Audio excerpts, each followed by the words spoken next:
Hello everyone, I'm making this video because there seems to be a little bit of confusion as to which assignment problems I want you to complete.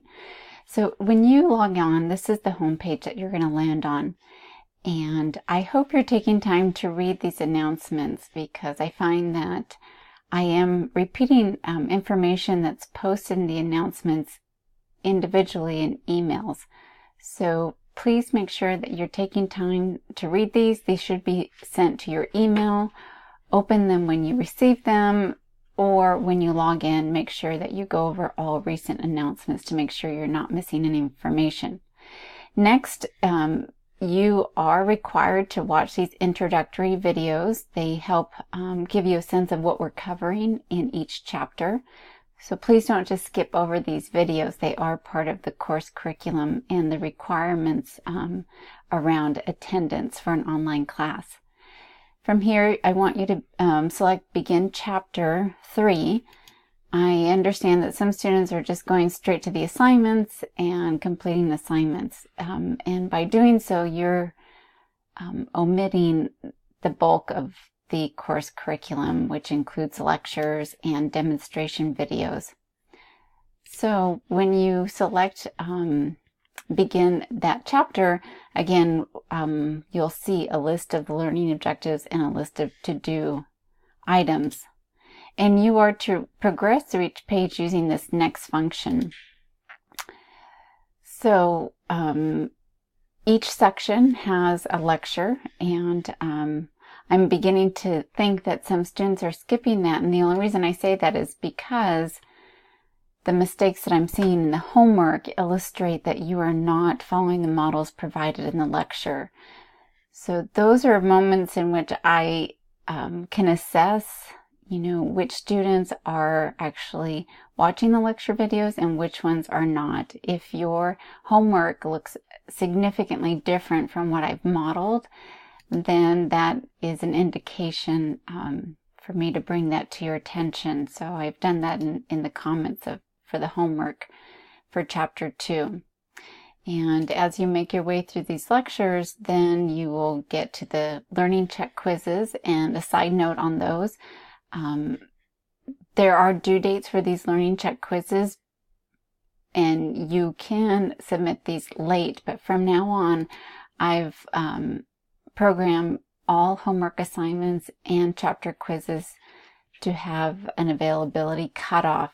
So you'll have a due date, and then they will become available on the following Monday after they're due. So that gives you a little bit of wiggle room and a window, but I can't have students submitting work 1 week after it's due, even though it says late. I want you to complete it by the due date, and if that poses some problem, just know that you have until the following Monday to complete those assignments and quizzes. The learning checks, I'm a little more flexible because I don't have to go and manually correct or review them. So that allows me to be more flexible. So there is some confusion about what homework problems are you to complete. And here are the instructions. And in the instructions, it says complete the assigned homework. Here's an icon that says you can open this document. These are the problems I want you to complete, whether you have the 8th edition or the 9th edition. So I had quite a few students doing the problems from the 9th edition. And I've posted in the announcements that I don't want you to do that. I want you to complete these problems that I've selected, and they have been taken from the 8th edition. Does not require you to have the 8th edition. The material is all the same, but these are the homework problems that I want everyone to complete. So here you can view them by clicking on that icon, but the more appropriate thing to do is to open the document. So if you click here and download it, you should be able to open the document without any problem. Save it to your hard drive. And what I am suggesting in the comment sections for quite a few of you to enable you to have enough room for your work is once it's on your computer, you've downloaded it, I highly recommend that you increase the spacing. So you can do that. Let me go back and do that more appropriately. without disrupting the formatting. So here I can increase the spacing for each question to allow me to provide my answers. So ideally what I want you to do is do this first, print it out, and then you can write your answers right below the questions. That is the ideal format that I prefer. However, if you submit just handwritten assignments, and I'll show you examples of what would be acceptable, that is fine, but it is easier to reconcile your answers with the questions that were posed all in one document. So again, you just need to increase the spacing. I certainly didn't want to create these documents with an excessive amount of spacing because students potentially would miss something. But here you have the capability to do that yourself before you print out your documents. Now, if you, for any reason, are not seeing these values, I had a student that contacted me and said that they could not see these equations. You need to make sure that you're downloading the document to your computer and opening it using Word. And these are constructed using the equation function to ensure that they are accessible for students with disabilities. Okay, so once you've done that, then you can scan it using a scanner or the CAM scanner app that I recommended, and upload it into the assignment section for your homework. Also, you are required to check your work. I have the solution videos. The links are provided here. And you can also check your work by using the textbook. So Appendix C of the 8th edition will give you the answers only. Your homework needs to include all of your work. So don't just submit the answers. You need to illustrate your process. So everyone should be checking their work before they submit it. And again, you can do that using Appendix C of the 8th edition. If you have the 9th edition, then you can rely on the solution video. So if you click here, that will take you to the link for the solution videos. And again, they're broken up by problems 1 through 19, 21 through 27. You can fast forward through them to just check the answer. If you have the 8th edition and can utilize Appendix C and you see that you got something wrong, then you can use the solution videos to see how to solve these problems correctly. The material is pretty straightforward right now, but I assure you as we get into inferential statistics, the concepts and the calculations will be more complicated, and you will need to watch the lecture videos to understand how to arrive at the correct answers.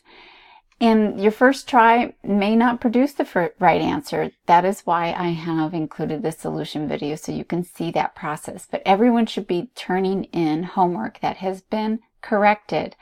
And you could correct it. You don't have to redo your homework.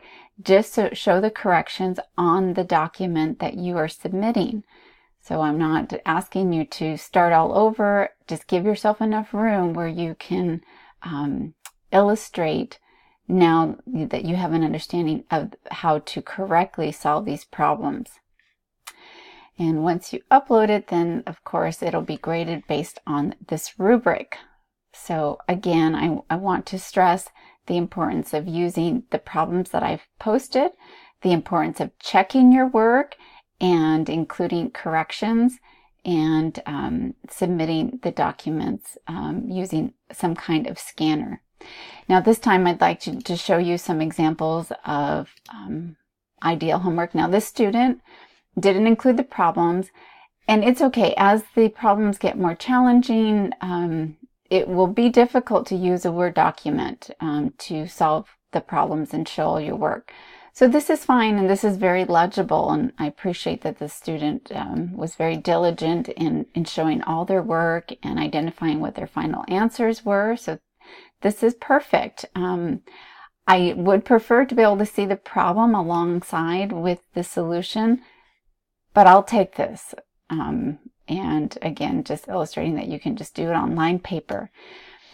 Next is an example of a student that did the ideal. So created extra space, as I have instructed students to do. So this is a document that's posted on Canvas, and they created extra space and then included their responses. I'll show you more, showing all of the work for this student, underlining or highlighting what the final answer is, drawing on the document itself, creating the graphs. This is really just a perfect example of what I would like all students to do. And again, illustrating the histogram and polygon for this particular problem. Answering the questions when appropriate. Again, drawing graphs, showing all the work necessary of how you arrived at your final answer. And then in this last problem for chapter 2, drawing the graphs and then constructing a response to the last question, which says, is there a difference between children who live in households where parents engage in a lot of number talk versus infrequent number talk, and what does that mean for the child's development of number sense? We had to draw our graphs, and based on this visual of the data presented in the table, what conclusions would we draw? So that is an ideal example of what I prefer. This student created their own document and still showed all their work, which will become increasingly more difficult to do using Word because of the complicated calculations that we'll be doing. But for the introductory chapters, it's doable. And as you can see, this student did just that. Here's the problem. Here's the solution. Again, this type of illustration of work will become more difficult to do as the calculations become more complex. But nonetheless, I appreciate seeing that they calculated the range and are able to identify what the class interval size is and how many intervals will be produced, and then typing in their answers to certain questions. So this is another way of presenting your homework. So these are different options. I showed you what the ideal is. I showed you, what is acceptable, what's preferred. So some other students have become quite creative in inserting images of their graphs. As long as it's neat and legible, I will approve that and accept it. But again, it might be harder to do that once we get to subsequent chapters. So again, it's probably best just to use the documents that I've provided, increase the spacing, print it out, and use these open spaces to show all of your work. So I hope that clarifies some of the questions or confusion that you've been having regarding which homework problems to complete and how to submit them.